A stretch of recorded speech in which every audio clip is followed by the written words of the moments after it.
essa multidão invisível que aqui se encontra, para que a gente possa, de alguma forma, ser intuído também para passar para vocês algumas palavras sobre um tema que é extremamente importante, que é sobre a reencarnação.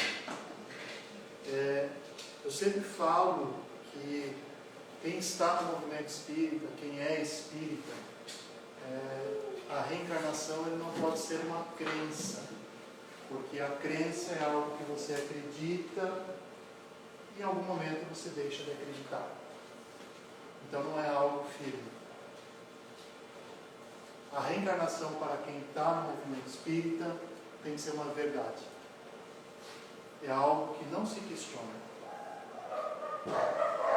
Porque é a partir desse entendimento da reencarnação que eu consigo compreender a doutrina que foi trazida por Kardec, né, e que tira todo aquele véu de não conhecimento do Evangelho de Jesus. Então a pergunta que eu trago é: para que serve a reencarnação? Claro que muitos de nós temos uma percepção do que é a reencarnação. A gente, lá no fundo, né, a gente tem os nossos conceitos, a gente sabe. A reencarnação é para progredir. Óbvio, a gente sabe disso. Mas que progresso a gente busca com ela? Qual é o progresso realmente? E aí o que eu vejo é uma compreensão que nós temos do sentido da reencarnação, mas uma dificuldade de nós agirmos no dia a dia conforme aquilo que a gente acha que é. Ou seja, eu sei para que serve a reencarnação, mas o meu dia a dia eu não vivo dessa forma. É a dificuldade de trazer a teoria, né? Aquilo que eu creio, que para mim é uma verdade, para a minha prática diária. Então vamos tentar refletir um pouquinho sobre isso hoje, tá? Kardec faz uma pergunta no Livro dos Espíritos, na 115, questão 115, onde ele traz: dos espíritos, uns terão sido criados bons e outros maus. Ele está trabalhando com a ideia das diferentes, né, dos diferentes graus, escalas de conhecimento dos espíritos. E aí os espíritos vão responder para ele, então, que Deus criou todos os espíritos simples e ignorantes, isto é, sem saber. A cada um deu determinada missão com o fim de esclarecê-los e de os fazer chegar progressivamente à perfeição. Então, nascemos simples e ignorantes, né? Buscamos a perfeição.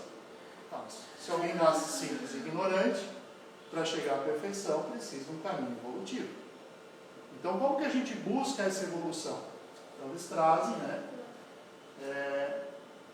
essa ideia de os fazer chegar progressivamente à perfeição pelo conhecimento da verdade para aproximá-los da lei.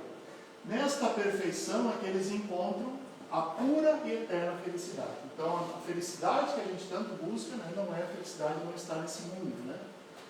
Passando pelas provas que Deus lhes impõe, é que os espíritos adquirem aquele conhecimento. Então, essa frase, ela vai realmente demonstrar para nós que é por meio das provas que nós escolhemos, que nos são impostas, que nós vamos alcançar o progresso. Tranquilo. Quem tem a reencarnação como verdade, isso não é nenhuma, né? A gente sabe que é assim. Então nós vamos progredir, a reencarnação é um progresso. Estamos aqui como uma escola por algum momento. Já passamos por várias outras encarnações, por vários outros locais. Isso não é nenhum problema para a gente que tem o entendimento da reencarnação como uma verdade. Tranquilo? Beleza. Olha só. Jesus falou lá atrás, e João trouxe no seu Evangelho, de que há muitas moradas na casa de meu Pai. Não é? Aí os Espíritos trazem para Kardec, e essa é uma frase do Kardec, né? A casa do Pai é o universo. As diferentes moradas são os mundos que circulam no espaço infinito e oferecem aos espíritos que neles encarnam moradas correspondentes ao seu adiantamento. Então Kardec traz então essa leitura lá de Jesus de trás. E Kardec falou uma coisa muito importante quando codificou a doutrina. Toda vez que a ciência estiver em confronto com o Espiritismo, fica com a ciência. Ele sempre falou isso. Mas não se preocupe, porque a ciência vai vir confirmar muitas coisas que estão sendo ditas. Isso daqui, por acaso, eu achei hoje, mas é de antes de ontem essa reportagem, onde a NASA afirma que existem 5 mil mundos no nosso sistema solar, que a NASA já conseguiu detectar. A gente consegue compreender a dimensão disso? Não, né? Então, se alguém tem dúvida da reencarnação, Jesus já trouxe a ideia, Kardec trouxe a ideia, agora a ciência está demonstrando que existem pelo menos 5 mil mundos só no sistema solar. Existem bilhões de outros. E aí eu faço uma pergunta e penso, para que são criados esses mundos? Para nada. Tem que ter um motivo, um sentido para isso. Então não há dúvida alguma de que todos esses mundos são mundos habitados. Mas claro, não são habitados por espíritos como com a nossa carne, com a nossa estrutura material. São espíritos que estão lá, de acordo com, né, o grau, enfim, de adiantamento ou não daquele mundo. Então esses mundos servem, sim, como as várias moradas na casa do meu pai. E a gente já passou, sei lá por quantos desses mundos, gente. Porque nós não somos espíritos que estamos só na Terra, somos espíritos que estamos passando de mundo a mundo. Ok? Na obra Revista Espírita, que Kardec escreve, ele traz vários relatos de espíritos que trazem as mensagens para médiuns diversos, e esses espíritos mencionam de que eles desencarnaram e eles não voltarão mais para a Terra, porque eles estão encarnando em outros mundos, que a gente ainda não consegue compreender. Então, nós vagamos por vários mundos. Mas hoje, ou quem sabe nas últimas encarnações, nós estamos aqui, na Terra. Mas com qual propósito? Para progredir. Mas progredir como? Vamos trazer um exemplo, ou a Joana traz isso, né? Nós vamos trazer um exemplo de reencarnação na Terra dos discípulos de Jesus. Porque a gente tem uma percepção de que os discípulos vieram para cá e todos eles vieram para cá como sendo sumidades, né, conhecedores, extremamente inteligentes naquilo que faziam. E pelo contrário, não. A Joana traz no livro Vida Plena essa questão. Ela diz: indaga-se se os apóstolos por Jesus, pessoalmente escolhidos entre seus discípulos, deviam ter personalidades respeitáveis e famosas. Todos eram pessoas simples, alguns analfabetos, uns 6 pescadores, um ex-cobrador de impostos, também no teatro, um de fora da região, temperamentos diferentes, interesses relativamente pequenos, pertinentes à sobrevivência. Eles não tinham nenhuma pretensão de conquistar nada no mundo. Eles eram pescadores, pessoas simples, que moravam naqueles vilarejos, né? Mantinham os seus defeitos, invejas, ciúmes, disputas e mágoas. A gente olha para os discípulos e pensa: meu Deus, que exemplo! Mas como que eles eram? Eles eram pessoas que tinham exatamente as mesmas questões que nós temos, né? Pedro era extremamente machista, não aceitava Maria Madalena. Então, todas essas questões que nós temos hoje, eles também tinham. Mas eles evoluíram, eles cresceram, tanto que a mensagem deles, né, traduzida, a mensagem de Jesus traduzida por eles, chega até nós há 2000 anos. Como que esses discípulos morreram? Como que eles desencarnaram? Olha só. Pedro foi crucificado. Pedro foi crucificado e pediu para ser crucificado com a cruz virada para baixo, porque ele não queria se igualar a Jesus. Né? André, crucificado. Felipe, crucificado ou morte natural, não se sabe. Bartolomeu, crucificado ou lançado ao mar vivo. Mateus, morto por uma espada. Tomé, por flechadas. Simão, em um massacre em Roma. Especula-se, porque não tem informações. Tiago maior, decapitado. Tiago menor, apedrejado ou crucificado. Judas Tadeu, causas violentas não específicas. Judas Iscariote, o único que nós temos certeza absoluta, né? Que morreu, desencarnou ainda com Jesus em vida, que foi o suicídio. Enforcou-se, né? João foi o que mais viveu, porque João era o discípulo mais novo. João, depois da morte de Jesus, João viveu com Maria. Então o Evangelho de João é o Evangelho que tem mais particularidades sobre a vida de Jesus, porque Maria contou muita coisa. João morreu por causas naturais aos 100 anos. E aí Paulo, o apóstolo, foi decapitado. Tem alguém aqui que morreu de forma tranquilíssima, tirando João? Todos eles com mortes violentas, com provações muito grandes. Mas nós olhamos para eles, talvez tirando Judas Iscariote, que não tenha conseguido passar pela provação daquela encarnação, mas nós olhamos para todos eles e temos uma certeza: eles são nossos exemplos. E eles venceram. Mas eles venceram como, gente? Se a maioria continuou analfabeto, não tinha de dormir, e morreram dessa forma, como é que eu posso dizer que eles são meus exemplos? Quais são os exemplos que nós temos hoje no mundo?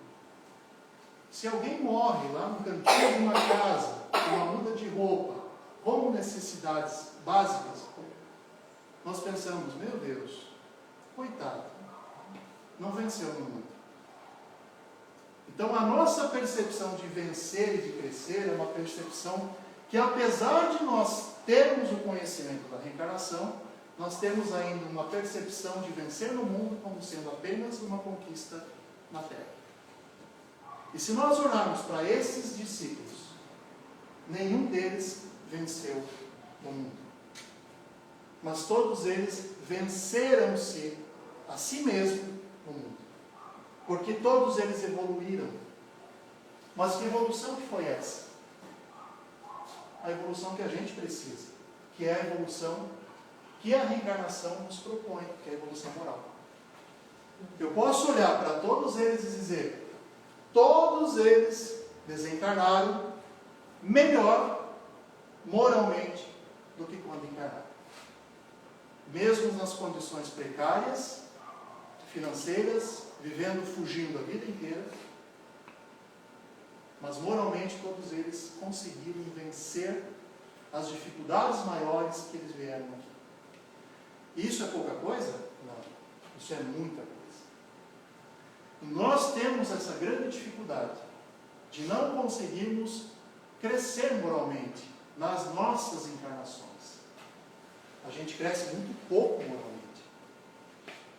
Claro que não há necessidade hoje de nós passarmos por todos esses suplícios. Os nossos suplícios hoje são outros. Nós não precisamos ter essas dificuldades materiais. Ninguém está pregando a pobreza. Não é isso. A questão é, quais são realmente os valores principais que nós aqui temos? Todos nós sabemos quais são. E aí, eu trago então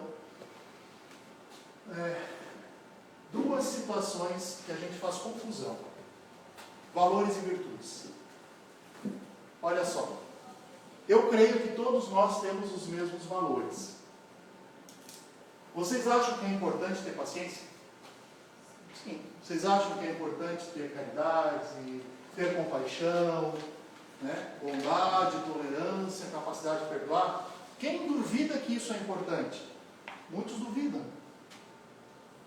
Mas eu acho que a gente já tem essa compreensão que isso é importante, certo? Ok. Virtudes. São as mesmas. Não, mas como assim? Os valores, paciência, virtude e paciência, valor, caridade, virtude e caridade, é tudo a mesma coisa? É. Nós temos os valores muito claros, mas nós temos poucas virtudes. Qual é a diferença? O primeiro passo são os valores.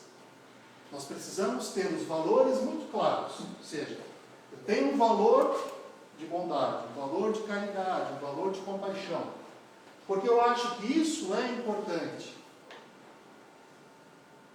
Mas muitas vezes eu não consigo trazer isso para a minha vida. Então isso ainda não é uma virtude minha. Vou contar uma historinha bem rápida para vocês entenderem. Vários alunos iam visitar um monge que vivia no topo de uma colina. E eles faziam essas visitas semanais.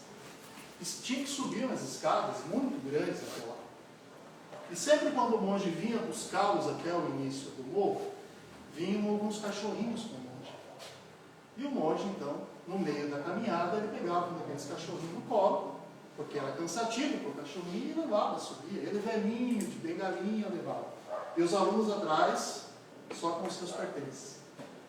Na segunda vez, eles prestaram atenção, e um outro já, eu vou pegar também. Pegou um outro cachorrinho. Na terceira vez, o outro já pegou um cachorrinho. Na quarta vez, o outro que pegou já não pegou mais. Mas o monge sempre pegava o seu animalzinho e levava. Até que em uma dessas subidas, pediram para o monge: mestre, por que você traz sempre no colo um cachorrinho quando você sobe? Ele falou assim: trago. Sim, todas as vezes você traz um cachorrinho. Trago. Não sei, trago. Porque ele não consegue caminhar, trago. O que esse monge tinha? A virtude. Por quê? Porque era natural para ele fazer isso. Ele não fazia esforço nenhum. Porque ele tinha compaixão pelo bichinho. O que os alunos tinham? A compaixão como um valor. Mas eles ainda precisavam fazer esforços para praticar a compaixão. Ou seja, eles ainda tinham que pensar: tem que pegar? Por que eu tenho que pegar? Por que ele pega? E assim somos nós na vida. Nós temos valores lindos e maravilhosos, mas poucas virtudes. Porque nós ainda precisamos fazer muitos esforços para que esses valores venham para o plano de ação. E a reencarnação é justamente você fazer com que essas virtudes sejam os nossos bens espirituais conquistados. Porque enquanto nós não transformarmos os valores em virtudes, nós para cá voltaremos. Porque enquanto nós não tivermos os valores como algo natural, nós precisaremos ainda estar na escola, aprendendo a escrever. Então, olha como a gente não tem uma compreensão correta da prática da reencarnação. Então, quando a gente tem isso em mente, tem essa compreensão, a gente sabe que as virtudes são bens espirituais que se conquistam com a prática, porque se eu não praticar, eu não vou incorporar isso como algo rotineiro e natural em mim. E com as diferenças. Ora, por que é tão difícil reencarnar? Porque eu reencarno nas diferenças. Eu reencarno aonde eu preciso aprender.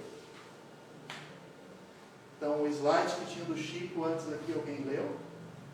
A reencarnação nunca erra de endereço. Porque na reencarnação nós temos os professores gratuitos do nosso dia a dia. Como é que eu vou conquistar, como é que eu vou transformar o valor paciência em virtude paciência? Só exercitando paciência. E para exercitar a paciência, eu vou exercitar com um monge que é paciente? Não. Eu vou exercitar a paciência com um filho terrorista. Não é com um monge paciente. O monge paciente vai exercitar a paciência dele comigo. Então, essas pessoas que estão ao nosso lado e que nos mexem, e que mexem com a nossa vida, que nos incomodam, eles são professores. Emmanuel traz isso. São professores gratuitos que a vida te deu. Eles não te cobram nada. A questão é que nós temos que aprender com eles. E aí toda a proposta da doutrina espírita, que é a proposta de Jesus, que é a proposta da reencarnação, é olhar para si mesmo e evoluir moralmente. Sair apenas do plano dos valores e entrar para o plano das virtudes. Fácil? Não. Extremamente difícil. Ainda mais nesse mundo que nos cobra apenas valores.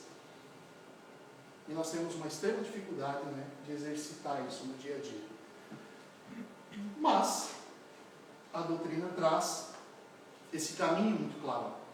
E aí cabe a cada um de nós, sempre digo, dentro da sua capacidade, dentro da sua caminhada, cada um no seu passo a passo.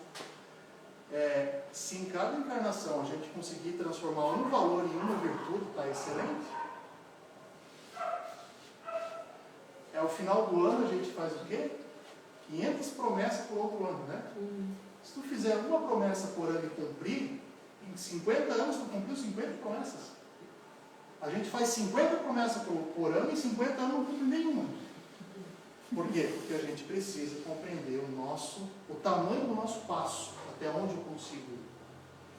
E aí, voltando para esse autoconhecimento, a questão dos valores, a gente precisa partir de algo que André Luiz nos traz no seu livro, Libertação, acho que é, onde os espíritos explicam para eles, obsessores, que eles acompanharam numa intervenção, dizendo que todos nós temos o desejo central. Se você quer saber aquilo que te move, aquilo que realmente está te atrapalhando, como sendo o principal problema para você, você tem dentro de si, que é o desejo central. Por que isso? Porque cada um de nós vai irradiar a energia daquilo que nós temos como sendo a maior dificuldade.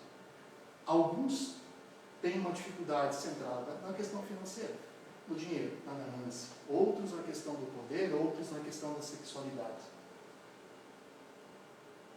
E quando eu observo qual é o meu desejo central, eu consigo transformar muitos valores em virtudes.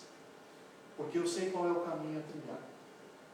Se não, gente, se a gente não conhecer aonde a gente está pisando, quais são as nossas dificuldades, e se a gente não for extremamente sincero com nós mesmos, a gente não vai conseguir fazer essa transição.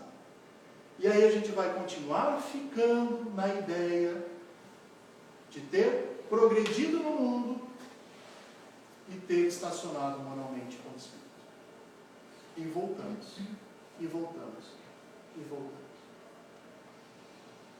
Nunca é tarde. Nós já tivemos em situações muito piores. Mas nós temos hoje uma oportunidade muito grande de avançar. Então essa é a ideia. Vamos pegar a reencarnação como princípio de vida e trazer ela como norteadora do nosso estar aqui hoje. Porque se eu só tenho ela no plano da teoria, e quando aparece um problema eu me desespero e agrido todo mundo, não faz sentido eu acreditar em reencarnação. Porque eu tenho que entender que eu estou aqui para evoluir moralmente, e se esse problema chega até mim é porque alguma coisa em mim precisa ser trabalhada para mudar isso. Mas não mudar no outro, mudar em mim. Porque é eu que preciso mudar. Lembrem os professores que chegam até nós. Filhos, maridos, mulheres, pais, mães. São todos professores. Assim como nós somos professores dos outros. Porque nós desencadeamos nos outros muita raiva, muito mal-estar. Mas porque são questões deles. E aí eles precisam entender isso, né? Porque eu desencadeio neles, talvez, questões que são deles. Se a gente entender isso e praticar isso, gente, cada um cuida da sua vida. Parece tão simples, né? Ou seja, teoricamente é simples. Na prática a gente se emaranha um monte. A gente tem uma dificuldade tremenda.